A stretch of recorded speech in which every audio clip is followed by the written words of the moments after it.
Ella Mayfield, at 70, found unparalleled peace in the serene vastness of her Montana farm. This place, filled with expansive green fields and surrounded by the grandeur of the mountains, was more than just land and space. It was a sanctuary of memories and a shared past with her beloved husband, George, who had passed away 10 years ago. Every corner of this property was infused with memories of the happy times they had spent together. The swing that George had installed under the big oak tree was still there, though it now swayed gently with the wind, without the laughter of children to accompany it. It was in this very spot that their grandchildren, who now seldom visited, would laugh and play, soaring to heights under the watchful eyes of their grandparents. Now the most frequent sound was the wind whispering through the leaves, bringing with it news of the winters that had passed and the summers that were to come. The garden was another time capsule, where George used to gift Ella with roses every spring. He spent hours tending to the various species of flowers he cultivated with such care, each chosen specifically to bring color and life to their home. Ella maintained the garden with the same dedication, caring for the plants that now grew robust and healthy. Each blossom that bloomed was a reminder of the love that she and George had shared. Despite this beauty and the small daily joys such as feeding the animals and listening to the morning chorus of birds, there were times when the silence of the house seemed deafening. The echo of George's absence weighed in the air, and the loneliness intensified with the rare presence of Caroline and Michael, her children, who had moved to the city in pursuit of their own lives, leaving the farm and its traditions behind. This loneliness was alleviated by the presence of Jack Sullivan, a 50-year-old man who had found in the farm not just a job, but a home. Jack lived in a modest cabin on the edge of the property, and over time he became more than just a helper. He became a friend, a companion for evening chats. He listened attentively to the stories Ella told about George, about the harsh winters they had endured together, and about the simple joys of a shared life. Jack took on many of the responsibilities that had been George's, taking care of necessary repairs and keeping the farm running. His presence brought a comfort that Ella hadn't realized she needed, filling some of the void left by the family that rarely came to visit. With him around, Ella didn't feel completely alone. There was someone to share the small victories of everyday life, such as a beautifully blooming garden or the recovery of one of the farm animals. Jack Sullivan, at 50, had become a pillar in Ella Mayfield's tranquil life. Living in a rustic cabin he had refurbished himself with skilled and careful hands, Jack became integrated into the routine and heart of the farm, and into Ella's, in a way that surpassed any expectations. His presence was a comforting constant, a gentle breeze on a hot summer day. Each morning Jack started his day before sunrise, preparing the strong coffee they both cherished sharing. The beans were ground in the quiet of dawn, and the aroma filled Ella's kitchen, heralding the start of a new day. It wasn't just the coffee he brought. His first words, often a funny story about the animals or a comment on the weather, always drew a smile from Ella, a simple and pure way to ease the burden of her loneliness. Jack took care of all the heavy chores on the farm, insisting that Ella shouldn't wear herself out. He mended fences, tended to the animals, and kept the machinery running. There was no task he couldn't or wouldn't tackle. While he worked, he hummed old songs, his baritone voice blending with the sounds of nature, creating a melody that seemed to embrace the entire farm. In the afternoon, as the sun began to set, it was common to find Jack and Ella sitting on the porch, looking out over the horizon, where the sky met the golden fields. During these times they shared freshly brewed coffee and conversations that interwove memories and dreams. Jack had a special ability to listen, really listen, to every word Ella said, valuing her stories of the past as much as she valued his company. His sensitivity extended to every gesture, respecting not just Ella's physical space but also her memories. He never imposed, always finding the perfect balance between offering his help and maintaining the respectful distance Ella sometimes needed to connect with her past. Jack understood that the farm was a sanctuary of Ella's memories with George, and he treaded delicately through those memories with an almost sacred respect. Ella, in turn, saw in Jack a loyal friend, a companion who had brought new energy to her life and to the farm. He was the perfect contrast to her loneliness, filling the void left by her children's absence with laughter, respect, and a dedication that is rarely seen. With Jack, Ella felt not just less alone, she felt understood, valued, and, above all, accompanied in every step she took, whether in a simple afternoon coffee or in deciding how to manage the farm. Together, they formed an invincible pair, facing daily challenges with a strength and harmony that only true soulmates could understand. In Jack, Ella found not just a helper, but a chosen family, someone she knew she could rely on during both good days and bad. And in Ella, Jack found a home, a purpose, and a friendship that would define the rest of his life on the peaceful and vast Montana farm. Ella Mayfield's departure came with the calm of twilight, her soul leaving the farm under the serene cloak of the night. In a passage as peaceful as her existence among the lands she so loved, she passed as one falls asleep, leaving behind not just the farm and its precious memories, but also Jack Sullivan, the man who had become as much a part of that land as she had.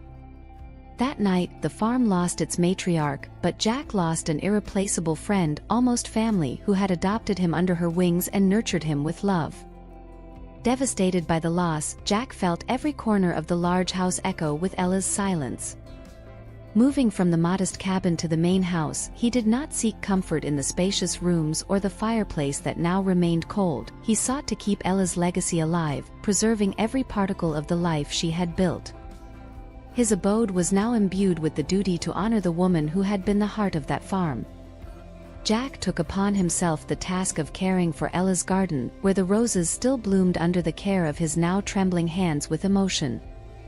He pruned each bush, not just as an act of maintenance, but as a ritual to keep Ella's memory alive, so that each new flower would be a tribute to her everlasting presence. The days passed with Jack softly talking to the plants, telling them about the weather, about Ella, as if she could hear him through the wind that rustled the leaves. The house, a beautiful wooden building that George and Ella had carefully restored over the years, now required Jack's meticulous attention.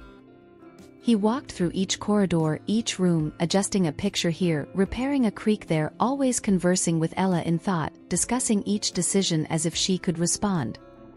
His dedication was such that nothing was altered without feeling that Ella would approve, from the color of the curtains to the arrangement of the furniture. However, it was in the little things that Jack's love and respect for Ella's legacy shone most intensely. He kept the radio on the same station she liked, the volume always set to the level she preferred, as if at any moment Ella would walk through the front door, returning from a stroll through the fields. At night, he left the porch light on, a guiding light for Ella's soul, a beacon of welcome for the woman who still called that place home in her heart. Each dawn and each dusk found Jack steadfast in his mission to preserve the farm as a monument to the love and life shared with Ella Mayfield. He was now more than the guardian of the lands, he was the guardian of every memory, every smile, and every tear that had marked the journey he had the honor to share with the matriarch of those vast lands. In every simple gesture and every thoughtful decision, Jack Sullivan honored Ella's essence, ensuring that, as long as he breathed, Ella Mayfield's legacy would remain as untouched and as blooming as her beloved garden. The peace and silence that Jack had found at the farm after Ella's departure were abruptly shattered with the unexpected arrival of Caroline and Michael. It was a typical autumn afternoon, the leaves displaying an explosion of warm colors, when a city car, polluted and noisy, disrupted the tranquility of the countryside, bringing discord with it. Caroline and Michael, Ella's children who rarely made the effort to visit their mother, appeared with heavy expressions and accusing glances. From the first moment, the hostility was palpable, their loud and firm voices cutting through the fresh air like knives. They confronted Jack with a torrent of accusations, indignant, firmly believing that he, a man they until then considered little more than a caretaker, was now trying to usurp what they saw as their rightful inheritance. "How dare you settle in our mother's house, Jack?" Caroline raged, her eyes sparking with anger. "Do you think just because you took care of her in her last years, that gives you the right to take the farm for yourself?" Michael, though usually more composed, displayed an equally heated fervor. "This farm is our childhood home, our heritage. You are just an intruder here," he declared, with each heavy breath. Jack, who had until then maintained his composure, felt a tightness in his heart. The farm, for him, was not just a place of work, but a home that Ella had shared with him, a place of happy memories and peace. He tried to explain, with a calm but firm voice, that he had no intentions of stealing anything from anyone. Ella sold me the farm, he said, his words careful and sincere. She wanted to ensure that Caroline and Michael had the financial support they needed. I am just here to honor her last wishes. However, his explanations were met with skepticism and disdain. Caroline and Michael, driven by the pain of loss and the surprise of the revelations, refused to listen. The argument escalated quickly and soon the police were called. They wanted a legal resolution to what they considered a clear invasion and usurpation of property. The officers arrived, bringing with them an aura of authority. They interrogated Jack, Caroline, and Michael, trying to uncover the truth amid accusations, and presented documents. Jack showed them the property transfer papers, his signature and Ella's clearly visible, but shock and mistrust remained on Caroline and Michael's faces. It was a long day with the sun setting behind the mountains while the discussions continued. In the end, it was decided that further investigations were necessary, that lawyers should be consulted, and that Ella's true will needed to be completely understood. Jack, though shaken, remained resolute, determined to protect his home and the memory of Ella, the woman who had become his family. Caroline and Michael, on the other hand, left with the promise to return, not just with their emotions, but with legal representation. The battle for Ella Mayfield's legacy was just beginning. When the dust of the initial confusion settled and lawyers were called to meticulously review the Mayfield farm documents, a surprising discovery was made, bringing a new perspective to the case that was troubling the family. Upon reading the papers, it was revealed that Jack Sullivan, far from being the opportunist Caroline and Michael feared, was in fact the rightful owner of the farm, a truth neither sibling expected to face. 5 years earlier, with her health declining and concerned about the financial stability of her children, Ella, in a foresight motherly and womanly decision, chose to sell the farm. She knew Caroline was struggling with mounting debts and that Michael, always entrepreneurial, dreamed of starting his own business but lacked the resources. Jack, aware of the difficulties Caroline and Michael were facing, and moved by the deep respect and affection he felt for Ella, proposed a solution that would benefit everyone. He purchased the farm under the explicit condition that Ella could continue living there as if nothing had changed. For Jack, it was not just a financial investment, but a personal commitment to take care of Ella and preserve her home. This arrangement allowed Ella to live out her last years in peace and dignity, without the worries that come with financial uncertainty. To Caroline and Michael, Jack's gesture should have been seen as an act of generosity and loyalty, but the revelation of the documents under the cold, calculative lens of the lawyers initially painted a different picture for them. They felt deceived not only by the secret sale but by the reality that the farm they considered their inheritance no longer belonged to them. The reading of the documents was a moment filled with tension. The lawyers presented each clause and each signature, while Caroline and Michael absorbed the extent of the decisions made by their mother. Jack, with the posture of someone who had nothing to hide, explained his reasons and the logic behind his decision, emphasizing Ella's desire to see her children financially secure. "I did what I thought was best for everyone, following your mother's wishes," Jack said, his voice firm but laden with emotion. "Ella wanted you to have the support you needed without losing the home she loved so much. I just helped make that happen." This revelation forced Caroline and Michael to reconsider their own perceptions and prejudices. The initial shock gave way to a complex mix of gratitude and remorse, gratitude for Jack's dedicated care of their mother and remorse for having doubted his intentions. The truth, once revealed, not only clarified Ella's legacy but also placed Jack, a man who had acted on principles of honor and respect, at the center of a family conflict that now seemed to be taking a new direction, towards understanding and, possibly, reconciliation. The Mayfield farm, with its vast fields and home full of memories, remained as the link that connected the past to the future, a land under the true care of Jack, and a heritage that still had stories to tell. Ella Mayfield's decision to sell the farm was not made lightly. It was a spring afternoon, the air filled with the scent of wet earth and the singing of birds filling the space like a natural orchestra. Ella walked through the fields, each step a reminder of the generations of her family who had cultivated those lands. The farm was not just a piece of land, it was a legacy of love, sweat, and tradition, a symbol of the family history that had spanned more than a century. Ella knew the importance of that place, not just for her, but for future generations. However, with her children, Caroline and Michael, facing financial difficulties, Caroline buried in increasing debts and Michael eager to invest in a new business, Ella found herself before a critical choice. She wanted to help them, but how to do so without compromising the future of the farm was the question that consumed her day and night.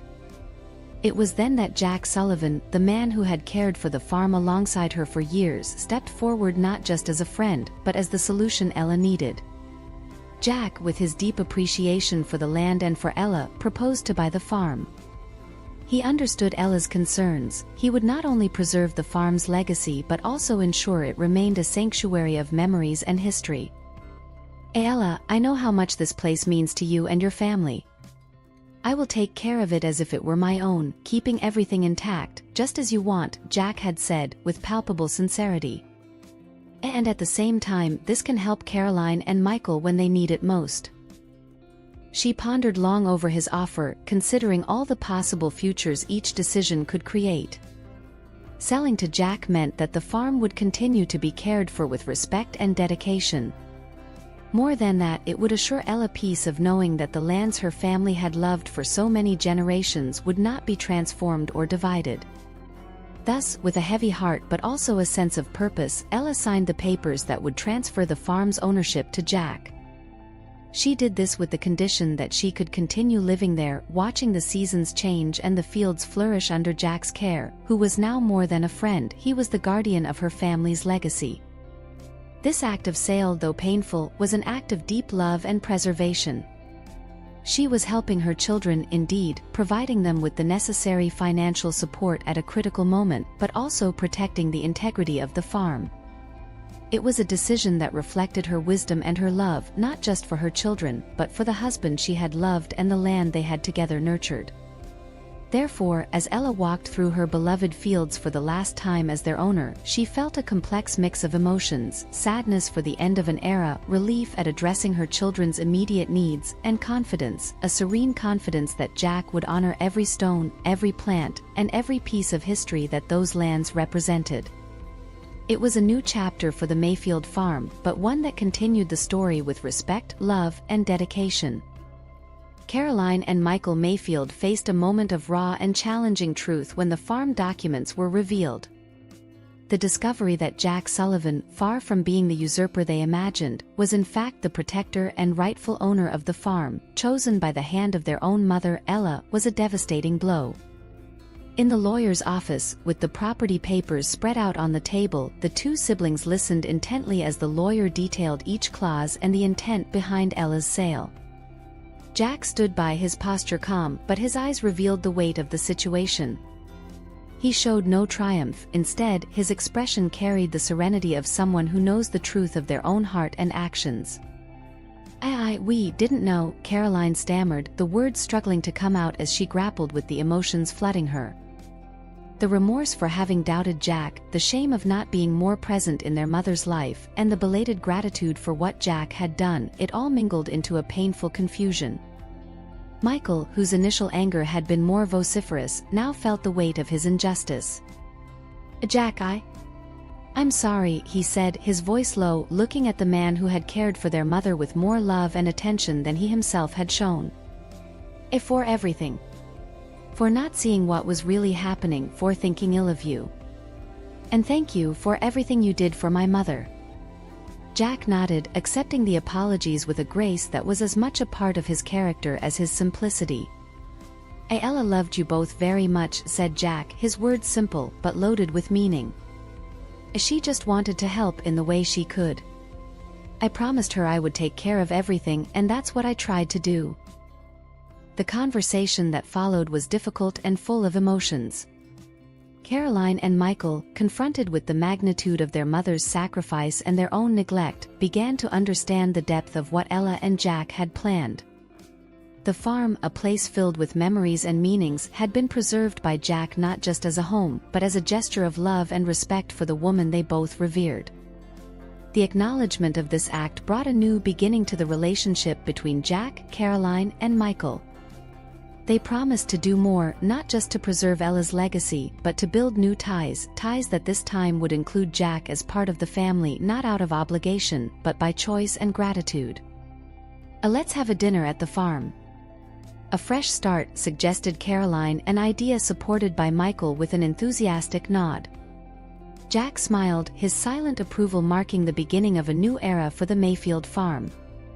An era of unity, respect, and recognition of the true value of family and the home that Ella had so dearly loved. As the sun sets over the vastness of Montana, the Mayfield farm rests peacefully under the orange sky that seems to stretch indefinitely. Jack, now an elderly man with silver hair from the decades, leans on the weather-worn wooden fence. His eyes gaze at the distant horizon, where the fiery sky slowly gives way to the first stars of the night. The turbulent years now seem like mere whispers of the past, echoes of a time that, although full of challenges, brought with it the restoration of deep bonds on that sacred land. He thinks of Ella, the friend whose memory still tenderly roams every acre of the farm, through every tree that sways in the wind, and every path they walk together. Today especially, Jack dedicated the day to remembering Ella, honoring her with the small traditions she loved so much. He tended to the rose garden, checked the old barn, and baked an apple pie using the fruits from the orchard that Ella had planted. In each task he felt her presence, a sweet companionship that time could not erase. At the end of the day, as twilight gave way to night, Jack allowed himself a moment of rest, sitting under the old oak tree, the same under which he and Ella had spent many afternoons talking and laughing. Closing his eyes, he whispers a thank you for everything they went through, for each moment of peace after the storm, and for the friendship that, like the horizon of Montana, seemed eternal.